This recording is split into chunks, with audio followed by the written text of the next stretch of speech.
గోవు నిత్యవసరాల్లో మనకి పాడి పంట. పాడి పంట గోవు మూలానే మనకి లభ్యం అవుతాయి. గోవు మనం రక్షించడం మూలానే, గోవుని మనం సేవ్ చేయడం మూలానే, గోవుని మనం కరెక్ట్‌గా పెంచడం మూలానే గోవు మనకి అనేక విధాలుగా ఉపయోగిస్తుంది. ముఖ్యంగా వ్యవసాయానికి గోవు అవసరం. గోవు అంటే వృషభం. వృషభం గోవు యొక్క సంతానం. వృషభాన్ని తల్లి అని గోవుని తల్లి అనుకుంటే వృషభాన్ని తండ్రి అనుకోవాలి. అలాగా వీరిద్దరి గోవు యొక్క సంతానం దూడలు, పెయ్య దూడ, కోడి దూడ అంటుంటాం. వాటి దూడలు ఇవన్నీ కూడా గో సంతతి. గో సంతతిని అందరినీ కూడా మనం రక్షించాలి. ఎందుచేత గోవుకు వ్యవసాయం చేయాలంటే గోవు అవసరం. అంటే ఎద్దులు అవసరం. ఎద్దులు ఉంటే నాగలితో దున్ని భూమిని సాగు చేసి దాంట్లో పంటలు పండిస్తే, దాంట్లో మన పంటలన్నీ పండితే నవధాన్యాలు, ధాన్యం, ఈ పంటలన్నీ కూడా ఏ మీకు ఏ పంట కావాలన్నా, ఏ ఆకుకూరలు కావాలన్నా, ఏదైనా కూడా భూమిని దున్ని దాంట్లోంచి మనం పండించవలసిన అవసరం ఉంది. అప్పుడే దాని గురించి మనం పూజ చేయవలసిన అవసరం ఎలా ఉందో, గోవుని పూజ చేస్తే ఏమిటి ఉపయోగం అంటే ఈ వ్యవసాయం ముఖ్యం. వ్యవసాయానికి ఎద్దులు అవసరం. ఇప్పుడు ట్రాక్టర్లో మనం లేటెస్ట్ ట్రాక్టర్లో మనం వ్యవసాయాలు చేస్తున్నాం, కానీ అది ఆరోగ్యకరం కాదు. దాంట్లో డీజిల్ ఇలాంటివన్నీ ఉండి మన భూమికి హాని చేస్తాయి. అంచేత ఆ ట్రాక్టర్ల వ్యవసాయం అనేది మనం చేయకూడదు. గోవు ఎడ్లతో మనం నాగలి దున్ని వ్యవసాయం చేస్తేనే ఆర్గానిక్ పంటలు వస్తాయి మనకి.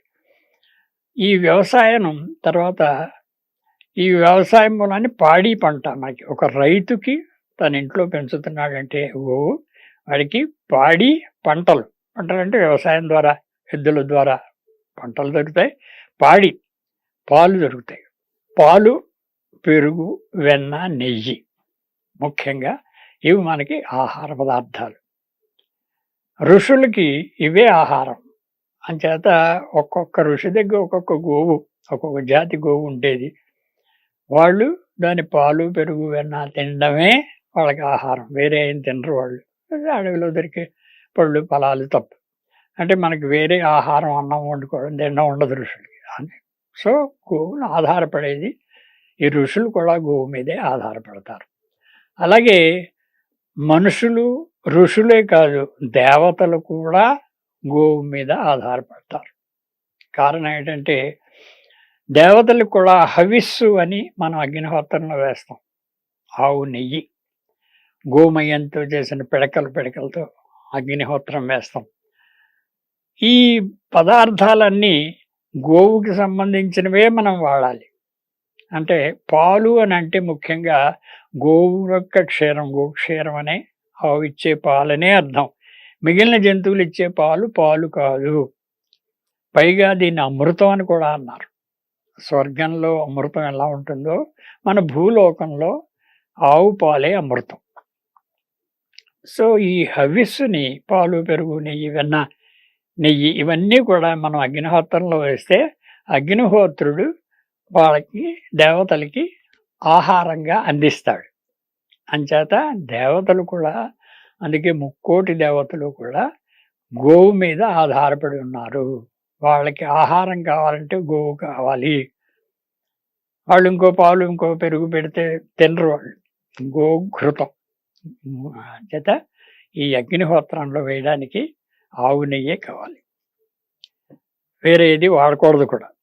తర్వాత ఒక యజ్ఞం, ఒక హోమం ఇలాంటి క్రతువులు చేయవలసి వచ్చినప్పుడు పంచగవ్యాలు అంటే చెప్పుకున్నాం. పాలు, పెరుగు, నెయ్యి, గోమయం, గోమూత్రం, ఈ 5 కలిసి సమాన పాళ్లలో తయారు చేసి పంచగవ్యం అనే ఒక పదార్థాన్ని తయారు చేస్తారు.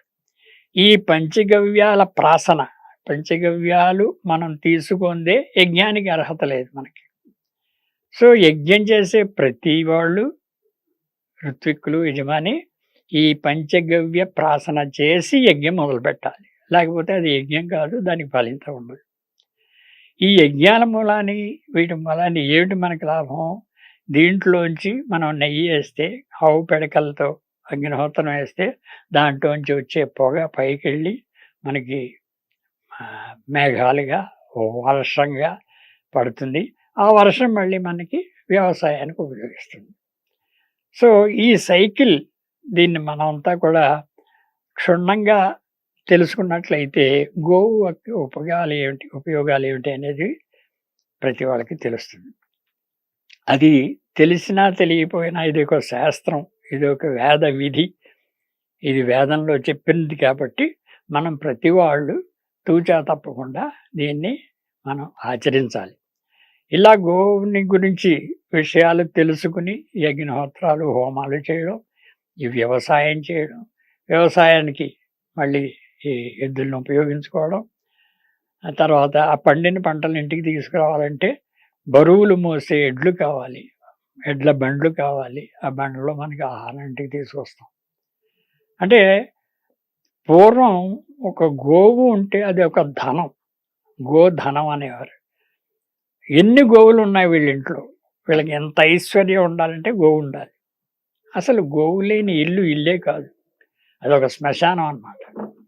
ప్రతి ఇంట్లోనూ గోవు ఉండాలి, ప్రతి ఇంట్లోనూ గోవుని రోజు పోషించాలి మనం అని పూర్వం శాస్త్రం. అప్పటి నుంచి అలా ఉంది. తర్వాత మనం ఏదో అపార్ట్మెంట్ కల్చర్ వచ్చి గోవుని పోషించలేకపోతున్నాం, పెట్టుకోవడానికి స్థలం లేదు, దాన్ని చూసే మనుషులు లేరు, ఎన్నో కారణాలు చెప్పినా కూడా ఆ గోవుకి చేసిన సేవ మూలాన్ని మనకి ఎంత ఉపయోగం ఉందో అది ప్రతి వాళ్ళు అనుభవపూర్వకంగా తెలుసుకోవాలి. గోవు మనకి అన్ని విధాలా సహకరిస్తుంది మన నిత్య జీవితంలో. పైగా మనం బతికుండగానే కాదు, మనం మరణించిన తర్వాత కూడా మన స్వర్గానికి తీసుకెళ్లాలంటే గోవు అవసరం. ఈ గోవుని దానం చేయడం, గోవుని పూజ చేయడం, ఇవన్నీ చేసిన వాళ్ళకి గోవు స్వర్గానికి తీసుకెళ్తుంది అనేది. Cow is a passport to heaven. ఒక మెట్లు తీసుకెళ్ళాలంటే గోవు కావాలి ప్రతి వాళ్ళకి. అంచేత స్వర్గాన్ని కూడా ప్రాప్తిస్తుంది కాబట్టి మనకి ఈ జగన్మాతని తప్పకుండా మనం పూజ చేయాలి. ఈ గోవు గురించి ఎంత చెప్పినా చాలా తక్కువ. ఎంచేతంటే అనుభవపూర్వకంగా ఈ గ్రంథాలు చదివి, ఇది వేదాలు, ఉపనిషత్తులు, పురాణాలు, అష్టాదశ పురాణాలు, ఏ గ్రంథం తీసినా గోవు గురించి లేకుండా ఎక్కడా లేదు.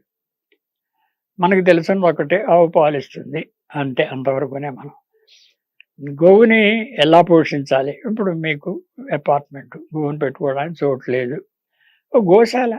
గోశాలకి వెళ్ళండి, గోవుని అక్కడ పెట్టండి, గోవుని అక్కడ పూజించండి, గోవుని అక్కడ ఆరాధించండి. అలాగా గోవుని మనం ఏ విధంగానైనా సరే, రోడ్డు మీద కనిపిస్తే దండం పెట్టండి, రోడ్డు మీద కనిపిస్తే ఒక ఆహారం పెట్టండి. ఏ విధంగా చేసినా కూడా గో సేవ అవుతుంది, గో రక్షణ అవుతుంది, గోవుని మనం రక్షించిన వాళ్ళం అవుతాం.